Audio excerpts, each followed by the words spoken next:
Hello guys, good morning. Another day, another paluto sa atin.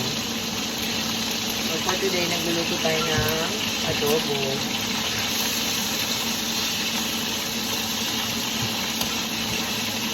It's 6:25 at ayan, nagluluto tayo ng adobo.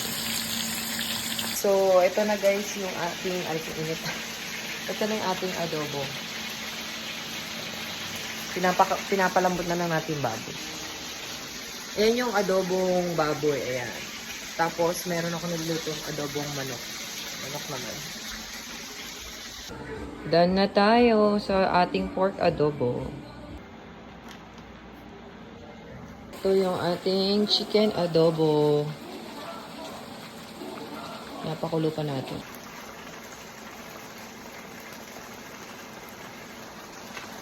Tapos, luto din tayo ng ito yung meat natin sa ating japchae. At ito yung ating lumpia. Almost done. Luto tayo ng japchae. Ito yung aking ginagamit na noodles. It's a potato noodles. Okay?